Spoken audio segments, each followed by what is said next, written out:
Welcome to the Anthro Art Podcast, a space of anthropological insight connected to real-life situations. Here we explore topics of social inequality and inclusion, sustainability, and the social self. We aim to bring a more nuanced understanding of our world and its challenges, but also inspiration and ideas on how to solve them together.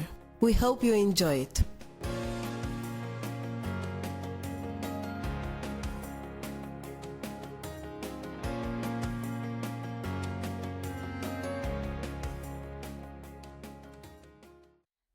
Social inclusion of people with disabilities in professional circus.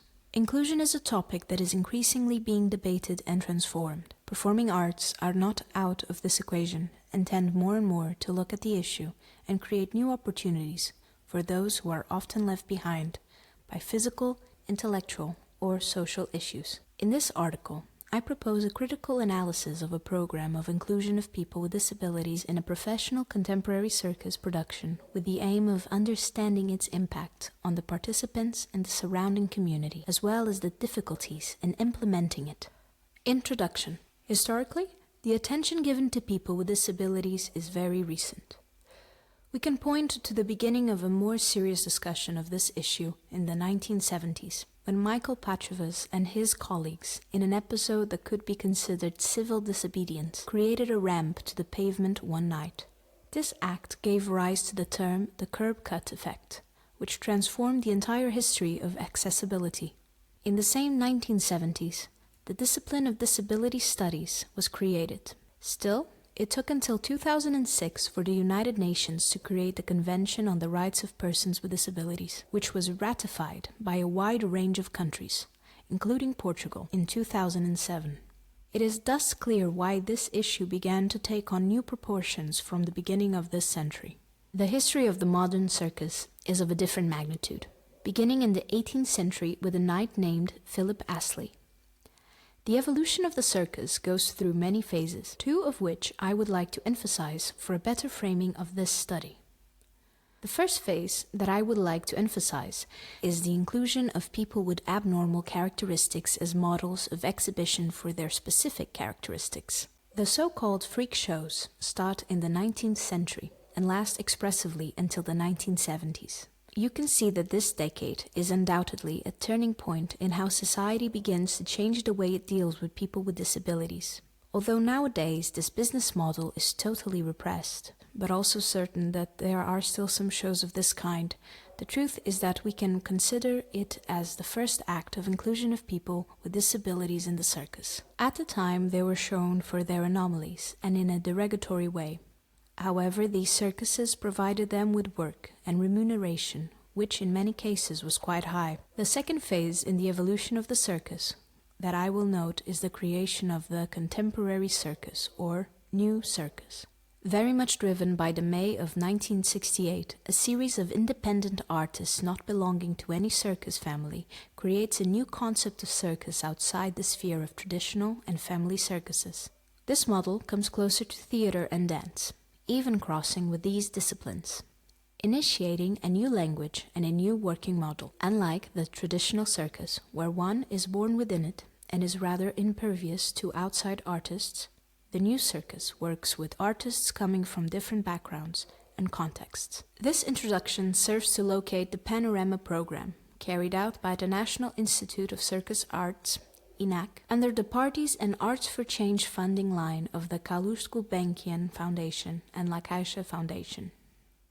Panorama is a 2-year program in which the main focus is the integration of people with disabilities into professional artistic productions of new circus. A feature relevant to the case is that the selected participants are users of institutions supporting people with disabilities and their families. In this research, I adopted a methodology based on the ethnographic model where, through fieldwork as a participant observer, I was able to experience the entire development of the program, which I will specify later. During the fieldwork, I was focused on trying to understand how this project was applied and developed, what its virtues and weaknesses were, but also to understand how the whole community surrounding the participants acted in the face of a proposal, such as integrating them into a new circus show. I was interested in knowing how the professionals directly involved in the project acted, but also the relatives and friends of the participants, the technicians of the institutions where they spent their days, the local politics, the media, and finally, civil society, based on the sample of the public who attended the show. In addition to participant observation, open-ended interviews were conducted with the various stakeholders and informal conversations were noted throughout the process. Before presenting the panorama, I should note the nomenclature used in order to understand the parties involved and their roles in the process. I call the individuals with disabilities who participated in the program participants, and the professionals who directed or accompanied the process artists. In fact, in the end, everyone was an artist, but for the ease of reading this article, I have chosen this distinction. The panorama. This presentation will follow a chronological line of the implementation of the program, which will allow us to understand the narrative of the whole process. The program proposed 4 phases. 1. Selection of participants. 2. Technical preparation. 3. Creation. 4. Public presentation. After these 4 phases, a roundtable was held to share the challenges of the program. The first phase, the selection, was organized as follows. 3 institutions supporting people with disabilities in the municipality of Vila Nova de Famalicão were invited. Each of them made a pre-selection of 8 individuals of both genders with multiple disabilities. This totaled 24 individuals who participated in a 3-day workshop at INAC's facilities. This workshop was led by the 2 circus artists who would later complement the cast of the show and its director. Some of the pre-selected participants had already been part of other social circus and inclusion programs promoted by INAC, such as Envolvarte. Others were making their debut. At this point in the process, I realized that the technicians of the institution supporting people with disabilities were counting on the selection of some of their users. However, the artistic direction had a different view. The final decision was made by the director, Carolina Vasconcelos, and she knew very precisely what she wanted from the participants. Not only did they have to have some aptitude for the circus arts, but they had to demonstrate other characteristics, such as autonomy and understanding, so that they could develop a professional level show, unlike programs such as Envolvarte, in which all the users of the various institutions participated. In the end, 5 participants from 3 institutions were selected. These 3 days of work were very exciting and at the same time very confusing. It was not clear whether the participants understood what they were doing, i.e., that this was a selection process. For the vast majority, it was just another day out of the institution, trying different things. The second stage was the physical and technical training of the selected participants in some techniques of circus arts. On the first day of this stage, one of the participants shares with great enthusiasm the following expression: "We have been selected. Here we are." It becomes clear in this second phase why they are working on this project. In the first working session, the artistic direction shows the participants a selection of videos of other creations of the same kind produced in other countries. After showing the videos, they have a talk with the selected participants, explaining the objectives of the program for which they were selected. This briefing session was not only important for them to better understand the program, but also motivated them to be part of this journey. Some of the participants projected themselves in those images and aspired to be artists, especially 2 of them who had participated in such programs before. The circus techniques selected for the training sessions were the German wheel, juggling, acrobatics, and globe. The selection of these techniques was due to the fact that these were the specialties mastered by the artists, who would follow the whole process and later be part of the cast. The training process lasted about 3 months with a routine of 3 days a week, with 2 hours of training each day. At this stage, the artistic team realizes that time is too short to work with people with the difficulties they present. The time of the learning process, although very fruitful, is much longer than expected. This feeling was amplified, and already at the moment of creation, the director shared her difficulties due to the lack of time she had to work with the participants. It is also in the second stage that I see a great divergence in the way the technicians of the institutions of support for people with disabilities and the artists who accompanied the process treat each other. We must understand, for historical reasons, that people with disabilities who spend their free time in disability support institutions are still people segregated from society. This segregation creates a very paternalistic or maternalistic language between the carer and the cared for. Even if the institutions develop various activities outside their establishments, these individuals are practically always among themselves, i.e. the process of real inclusion with society is still very meager. On the other hand, because the artists involved are not aware of this language and because one of the motives of this program is to break down barriers, I realize that their language is much more horizontal, one-to-one. In the first sessions, I felt a certain discomfort on the part of some of the technicians who tried to translate what was said to the participants, or in reverse. As time went by, and with the artists gaining confidence, this discomfort disappeared. And at the moment of creation, the technicians no longer accompanied their users in rehearsals. Trust and autonomy were gained, and the process of inclusion began to unfold. After 3 months of intensive training in circus techniques, it is time to move on to the actual creation. As it is a creation made from scratch, the game gains a great importance at this stage.